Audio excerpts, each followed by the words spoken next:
నేటి ధ్యానాంశము రక్షకుడైన క్రీస్తు. ప్రార్థన చేసుకొని ప్రారంభిద్దాము. ముందుగా ఈ అవకాశాన్ని ఇచ్చిన సెంట్ పాల్స్ లూథరన్ చర్చ్ సంఘ మెంబర్స్కి, పాస్టర్ గారికి కృష్ణనామమున వందనములు, కృతజ్ఞతాస్తుతులను చెల్లిస్తున్నాను. ఈ అవకాశం ఇచ్చిన దేవాది దేవునికి ప్రత్యేక స్తుతి కృతజ్ఞతార్పణలు చెల్లిస్తున్నాను. ప్రేమ నమ్మకం కలిగిన గొప్ప తండ్రి, నీ ఘనమైన శ్రేష్టమైన నామానికి వందనములు. అతి పరిశుద్ధుడా, నీకే సమస్త మహిమ ఘనత ప్రభావములు కృతజ్ఞతాస్తుతులను చెల్లిస్తున్నాను. కృపగల దేవ, నీవిచ్చిన అవకాశాన్ని బట్టి సమస్త మహిమ ఘనత ప్రభావములు చెల్లిస్తూ వాక్యం బోధించుండగా నీ ఆత్మతో అభిషేకించమని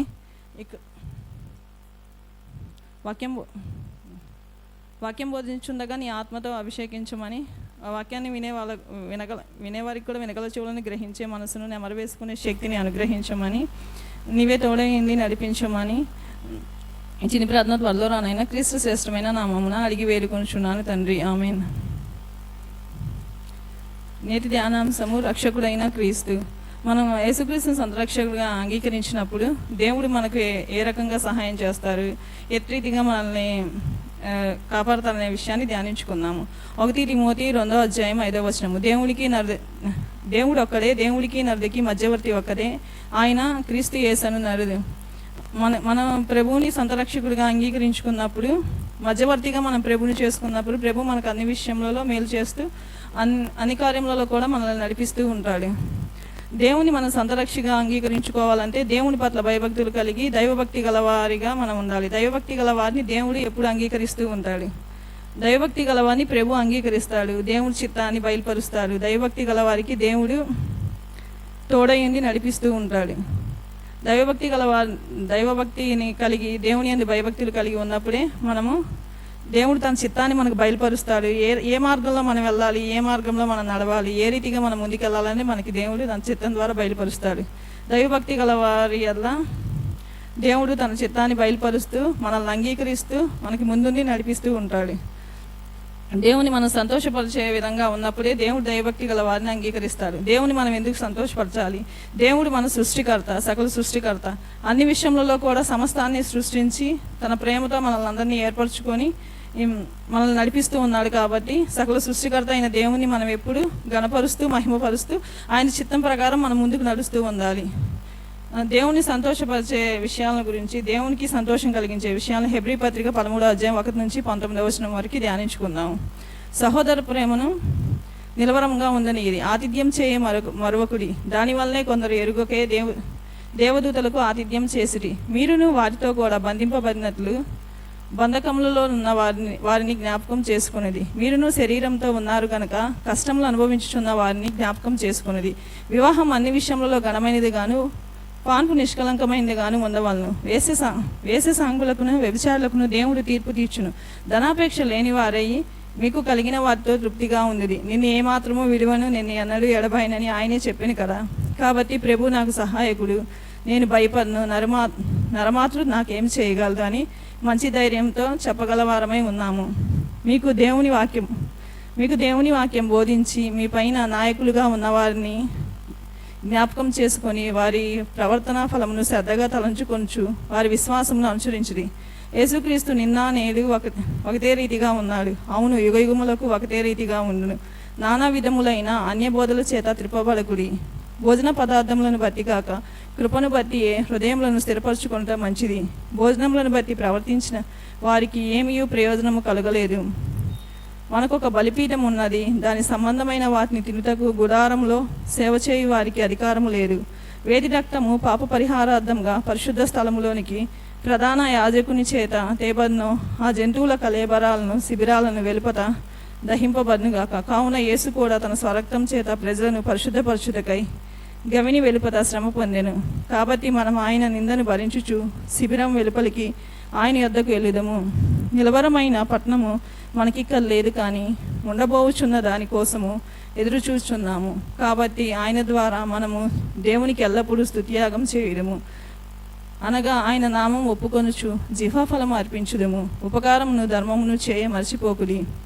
అతి యాగములు దేవునికి ఇష్టమైనది. మీ పైన నాయకులుగా ఉన్నవారు లెక్కప్పజెప్పవలన వారి వలె మీ ఆత్మలను కాయుచున్నారు. వారు దుఃఖములో ఆ పని చేసిన ఎడల మీరు నిష్ప్రయోజనం గనుక దుఃఖముతో కాక ఆనందంతో చేయనట్లు వారి మాట విని వారికి లోబడి ఉన్నది. మా నిమిత్తము ప్రార్థన చేయుడి. మేము అన్ని విషయములలో యోగ్యంగా ప్రవర్తింపగోరుచు మంచి మనస్సాక్షి కలిగి ఉన్నామని నమ్ముకొనుచున్నాను. మరియు నేను మరీ త్వరితముగా మీ యొద్దకు మరలా వచ్చినట్లు ఇలాగూ చేయవలనని మరీ ఎక్కువగా మిమ్మల్ని బ్రతిమాలు కొనుచున్నాము.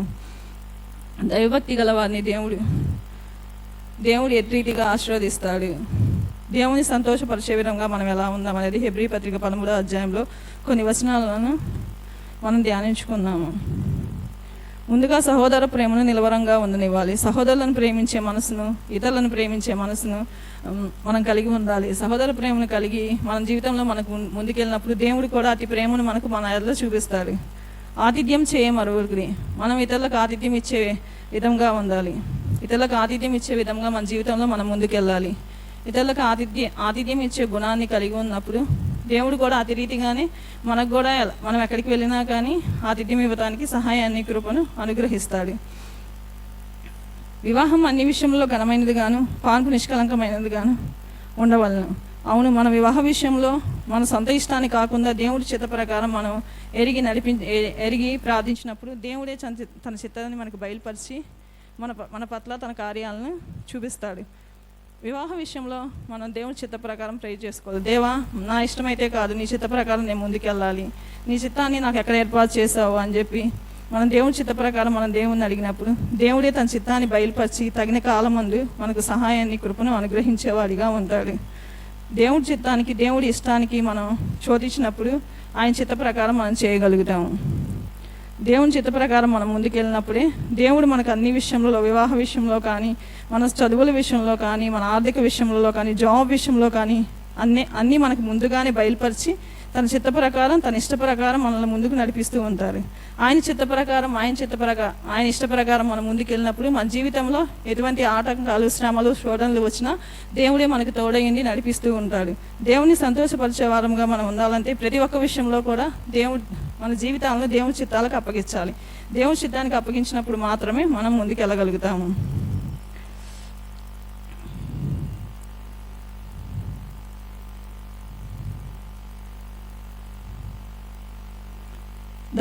ధైర్యంతో ఉండవల్ల దేవుడు మనకు కొన్ని అద్భుత వరాలను, అద్భుత కార్యాలను, కృపావరాల ద్వారా, పరిశుద్ధాత్మ ద్వారా మన దేవుని చిత్తానికి మన జీవితాలను అప్పగిస్తున్నప్పుడు దేవుడు మనకు కొన్ని బాధ్యతలను, కొన్ని కార్యాలను మనకు అప్పగించినప్పుడు ఆ కార్యాలు మనం చేయాలన్నా, మనకు స్వార్థ విషయంలో ప్రకటించడానికి పరిశుద్ధాత్మ తండ్రి మనకు అవకాశం ఇచ్చినప్పుడు మనం ఆ పనులు చేయాలన్నా కానీ, ఎలాంటి స్థితిలో మనం ముందుకు వెళ్ళాలన్నా కానీ ధైర్యంతో ఉండవాలి. ధైర్యంతో ఉన్నప్పుడు మాత్రమే దేవుని చిత్తాన్ని మనం దేవుడి చిత్త ప్రకారం మనం ముందుకు వెళ్ళగలం. ధైర్యంతో ఉండి నడిచినప్పుడే దేవుడు మనకు తన కృపను మన మీద కుమ్మరించి మనకు ధైర్యం గల ఆత్మను పుట్టిస్తారు. యెహోవా యందు భయభక్తులు కలిగి ఉండటమే బహుధైర్యం పుట్టించును. అవును, మన దేవుణ్ణి మనం నమ్మి జీవితంలో ముందుకెళ్ళినప్పుడు తండ్రి అయిన దేవుడు ధైర్యం గల ఆత్మను మనకు అనుగ్రహించి ఆయన చిత్త ప్రకారం మనల్ని నడిపిస్తారు. మనుషులు మనకు ఒక మాట ఇచ్చినప్పుడు ఆ మాట నెరవేర్చడానికి మనం ఆ మనిషిని ఎలా నమ్ముతామో అదే రీతిగా దేవుడు మనకు ఒక కార్యాన్ని ఇచ్చినప్పుడు మనం దేవుని నమ్మి ముందుకెళ్ళినప్పుడు దేవుడే మనల్ని తన చిత్త ప్రకారం ముందుకు నడిపిస్తూ ఉంటాడు. మనకు దేవుని వాక్యం బోధించువారుగా, మన పైనాయకులుగా ఉన్న వారికి మనం గౌరవం ఇవ్వాలి. మన దైవ సేవకులకి, మనకు పైనాయకులుగా ఉన్న అధికారులకు, ఇతరులకు మనం గౌరవం ఇచ్చి మనం ముందుకు నడుస్తూ వెళ్ళాలి. వాళ్ళకి గౌరవం ఇచ్చి మన జీవితంలో మనకు ముందుకు వెళ్ళినప్పుడు వాళ్ళ ద్వారా కొన్ని అనుభవాలను కూడా మనం నేర్చుకోగలుగుతాము. దేవుని యందు భయభక్తులు కలిగి ముందుకు వెళ్తున్నప్పుడు కొన్ని కార్యాలను మన జీవితంలో దేవుడే తన మహిమ కొరకు, తన నామ నిమిత్తం కొరకు మనల్ని నడిపిస్తూ ముందుకు నడిపిస్తాడు. కృపచేత హృదయాలను స్థిరపరచుకోవాలి. మనం దేవుని యందు భయభక్తులు కలిగి ఉంది ఆయన మార్గంలో మనం నడిపిస్తున్నప్పుడు, ఆయన సంతోషకరమైన విషయాలను మనం తెలుసుకున్నప్పుడు దేవుడి కృపచేత హృదయాలను మనల్ని స్థిరపరుస్తారు. దేవుని కృపను మన మీద కుమ్మరిస్తారు. ఆయనే పరిశుద్ధాత్మ ద్వారా మనతో మాట్లాడతారు. మెల్లని స్వరం ద్వారా మనతో మాట్లాడి తన కృపను మన మీద కుమ్మరించాలి. దేవుడు తన కృపను మన మీద కుమ్మరించి తన కృపని మనం నడిపిస్తున్నప్పుడు ఆయన చిత్త ప్రకారం మనం ముందుకెళ్ళి మన హృదయాలను కూడా దేవుని కృపతో ఆవరించి ఉన్నప్పుడు ఆయన చెప్పిన విధంగా చేసి మన హృదయాలను స్థిరపరచుకొని ముందుకెళ్తూ ఉండాలి. ముందుకెళ్ళినప్పుడు మాత్రమే దేవుని కృప చేత మనం నింపబడి స్థిరపరచుకోగలుగుతాము. దేవునికి ఎల్లప్పుడూ స్తుతియాగం చేయాలి. దేవుణ్ణి ఎల్లప్పుడూ స్తుతిస్తూ ఉండాలి. మన మన మన మానవ జీవితంలో మనం ఏ విధంగా అయితే ముందుకెళ్తూ ఉంటామో అదే విధంగా మనకు కావాల్సిన ఈవులను మనం ఎలా సంపాదించుకుంటామో, ఎలా టిఫిన్, లంచ్, డిన్నరు, అలానే మనకు కావాల్సినవన్నీ మనం ఎలా సిద్ధపరచుకుంటామో అదే రీతిగా మనం కూడా దేవునికి ఎల్లప్పుడూ స్తుతి చేస్తూ ఉండాలి. మార్నింగ్, ఆఫ్టర్నూన్, ఈవినింగ్ దేవుని సన్నిధిలో ఎల్లప్పుడూ ప్రార్థిస్తూ ఆయన మన జీవితంలో చేసిన మేళ్లను తలంచుకుంటూ జ్ఞాపకం చేసుకుంటూ ఆయన స్తుతిస్తూ ఉండాలి. అలా స్తుతించడం వల్ల దేవుడు మనం ఏమైనా బై మిస్టేక్స్ చేస్తే దేవుడు మనల్ని క్షమించి మళ్ళా తన కృపతో నింపి తన పరిశుద్ధ సన్నిధిలో మనల్ని నిలవబెట్టుకుంటారు. దేవునికి ఎల్లప్పుడూ అన్ని వేళలా అన్ని సమయంలో కూడా దేవుడికి కృతజ్ఞతాస్తుతులను చెల్లిస్తూ ముందుకెళ్ళాలి. ఉపకారము ధర్మము చేయాలి. ఉపకారము ధర్మం మనం చేస్తూ దేవుని ఎడల మనం ముందుకు నడిపిస్తూ ముందుకెళ్ళాలి. ఎవరైనా ఆపదలో ఉన్నప్పుడు మనకు సహాయం చేస్తూ ఉండాలి. ధర్మకార్యాలు కూడా చేస్తూ ఉండాలి. అతి అవకాశాన్ని కూడా మనకు అనుగ్రహించేవారే ప్రభువైన యేసుక్రీస్తు. దేవుని చిత్తాన్ని మనం తెలుసుకొని దేవుని చిత్తాలకు మన జీవితాలను అప్పగించినప్పుడు దైవభక్తిని ఆయనే మనకు అలవరుస్తాడు. ఎలా ప్రవర్తించాలి, ఎలా నడవాలి, ఎలా ముందుకెళ్ళాలన్న విషయాలు కూడా దేవుడే మనకు చూపిస్తాడు. దేవుని నామాన్ని ఒప్పుకోవాలి. అన్ని నామముల కన్నా పైనామం గల ప్రభువైన యేసుక్రీస్తు నామాన్ని మనం ఒప్పుకొని ఆయన నామం అందు విశ్వాసం ఉంది మనం ముందుకెళ్ళాలి. దేవుని నామంలో విశ్వాసం ఉంది, దేవుని నామాన్ని మనం ఒప్పుకోవాలి. క్రీస్తు నామంలో మనం నమ్మి ఒప్పుకొని ఆయన నామ మహిమ కొరకు మనం చేయవలసిన కార్యాలన్నింటినీ కూడా చేయాలి. ఆ రీతిగా మనం చేయాలంటే దేవుని చిత్త ప్రకారం మనం నడవాలి. దేవుని చిత్తాలకు మన జీవితాన్ని అప్పగించుకున్నప్పుడే రక్షకుడైన క్రీస్తు కూడా తన మార్గాన్ని మనకు చూపిస్తాడు, మనకు బయలుపరుస్తూ మనల్ని ముందుకు నడిపిస్తూ ఉంటాడు. కృపగల దేవుడు తన కృపను ఆవరించి కృప వెంబడి కృపలో కూడా మనల్ని నడిపిస్తాడు. అన్ని విషయంలో దేవుడు చెప్పింది చేస్తూ మనకు మధ్యవర్తిగా ఉంటూ సహాయకుడై సహాయం చేస్తూ ఉంటాడు. దేవునికి నరుడికి మధ్యవర్తి ఒకడే ప్రభువైన యేసుక్రీస్తు. ప్రభువైన యేసుక్రీస్తుని మాత్రమే మనం రక్షకుడిగా మధ్యవర్తిగా మనం ఏర్పరచుకున్నప్పుడు మన జీవితంలో ఎలాంటి పరిస్థితిలో ఉన్నా, ఎలాంటి స్థితిగతులను కలిగి ఉన్నా మనం ముందుకెళ్తూ ఉంటాం. రక్షకుడైన క్రీస్తు తన ప్రేమను మన మీద చూపించి అతి మార్గంలో మనం నడిపిస్తానికి మనకు సహాయాన్ని, కృపను అనుగ్రహిస్తాడు. దేవుని చిత్త ప్రకారము ప్రభా మా జీవితాన్ని నీ పాద సన్నిధికి అప్పగిస్తున్నాము, నీవే మాకు తోడైంది, నడిపించు అని చెప్పి దేవుని సన్నిధిలో మనం ఎప్పుడు ప్రార్థిస్తూ మనం చేసిన మిస్టేక్స్ అన్ని దేవుడి దగ్గర ఒప్పుకుంటూ ఆయన సన్నిధిలో మనం ముందుకెళ్ళినప్పుడు దేవుడు తన కృపా కాపుదలను మనకు అనుగ్రహిస్తాడు. దైవభక్తి గల వారిని దేవుడు అంగీకరిస్తాడు, తన చిత్తాన్ని బయలుపరుస్తాడు, ఆయన చిత్త ప్రకారం కూడా నడిపిస్తాడు. ప్రభు నమ్మదగినవాడు. మనుషులైతే ఒక మాట ఇచ్చి మేము చేయలేము, మాకు వీలవ్వదు అని చెప్పొచ్చు, కానీ దేవుడైతే తనకు నమ్మదగిన దేవుడు మనకు సహాయాన్ని అనుగ్రహిస్తాడు. మనల్ని ముందుకు నడిపిస్తూ ఉండాలి. అతి కృపను దేవుడు మనందరికీ అనుగ్రహించును గాక. ఆమేన్.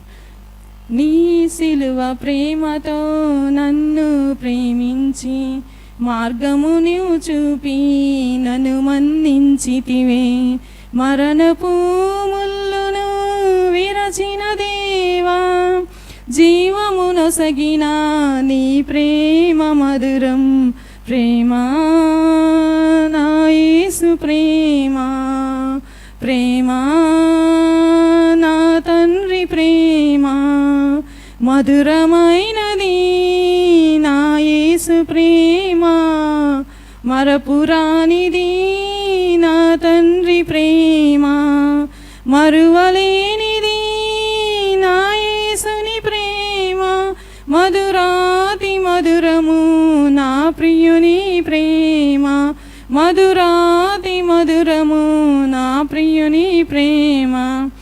ప్రార్థన చేసుకున్నాం.